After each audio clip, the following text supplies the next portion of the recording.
대한민국시장 군수구청장협의회는 2월 18일 대구 호텔 수성에서 민선 8기 3차년도 제2차 공동회장단 회의를 개최했습니다. 조재구 대표회장은 지방분권이 선언으로 그치면 안 된다라며 지방소멸이라는 절체절명의 위기 극복을 위해서는 지방이 스스로 지역을 발전시킬 수 있는 권한을 주어야 하며 이를 위해 지방의 자치권이 헌법으로 보장될 때 진정한 지방시대의 완성이 가능하다고 결의문 채택의 배경을 전했습니다. 결의문에서는 지방자치와 균형발전이 정치적 수식어에 그쳤던 그간의 시행착오를 거울 삼아 지방분권과 국가균형 발전을 헌법의 기본 정신으로 규정하고 이를 제도적으로 보장하기 위해 다음의 세 가지 사항을 촉구했습니다. 첫째, 대한민국이 지향해야 할 가치로서 헌법 전문과 제1조의 지방분권 국가를 명확하게 선언. 둘째, 중앙, 지방 간 수직적 상하관계를 수평적 협력관계로 전환하기 위해 지방자치단체 명칭을 지방정부로 변경. 셋째, 자치행정, 자치재정, 자치조직권 등 지방의 자치권을 헌법상 원칙으로 보장입니다.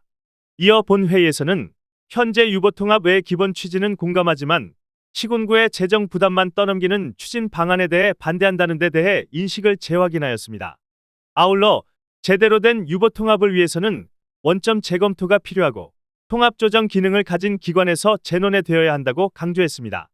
또한 공동회장단들은 최근 국세 수입의 하락에 따라 지방의 살림살이가 갈수록 어려워지고 있는 현실을 토로하며 보통교부세 등 지역균형 발전 재원 확대를 위한 정부의 전향적인 입장 변화를 촉구했습니다.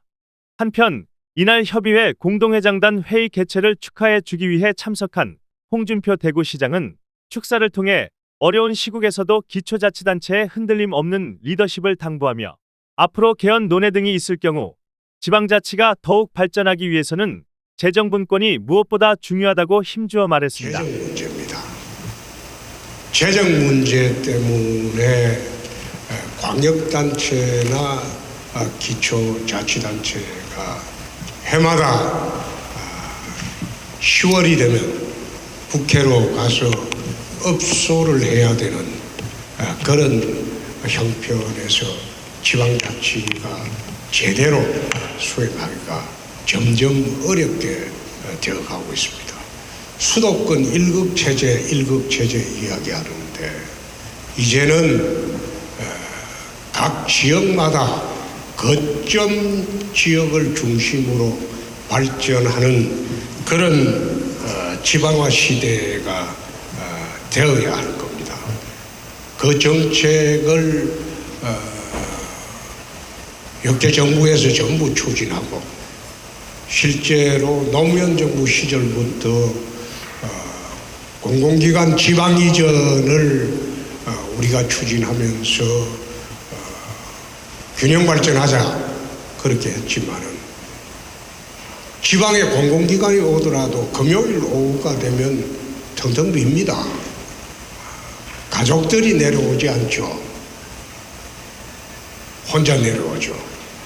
그래서 그런 부분도 우리가 지금 지방에서 유의해야 할 그런 문제가 아닌가 생각합니다.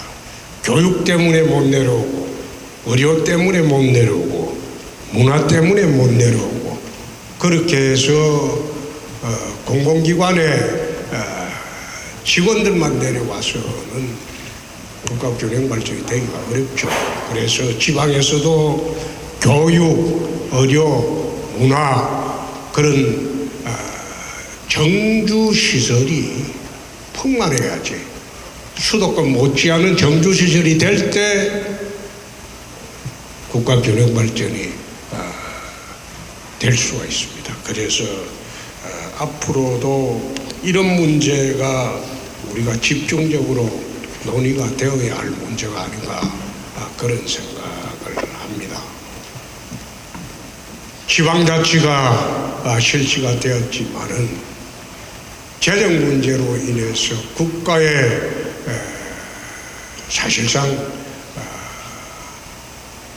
귀속이 되는 그런 시대가 지금 30년째 이어져 내려오고 있기 때문에 그런 문제를 앞으로 사실상 개헌할 때 집중적으로 다루어야 할 문제가 아닌가. 국세와 지방세의 배분 비율이 오대원만 된다면 아마 지방자치단체가 재정이 국가의 중앙정부에 고개 숙이지 않아도 될 수 있을 겁니다. 그래서 제대로 현상을 파악하고 나중에 개헌을 할 때 제대로 대처를 했으면 하는 그런 바람입니다. 여러분들이 우리 대구에 오신 것을 환영하고 그리고 대구에서 즐겁게 하루 보내시죠. 하루 보내시고 돌아가시길 바랍니다. 이 수성관광호텔은 대구에서 과거에 박정희 대통령이 살아있을 때는 대구에 내려오면 늘 수성관광호텔에서 주무시고 했다고 합니다. 그래서 그 당시로는 대구의 유일한 호텔이었습니다. 근데 지금 호텔이 몇 개 생겼죠. 생겼지만은 이 장소가 대구에서 가장 경치가 좋은 그리고 앞에 수성곳이 있고 해서 참 좋은 데입니다. 즐겁게 보내시고 좋은 추억 간직하시고 가시기 바랍니다. 오늘 회의 축하드립니다. 감사합니다.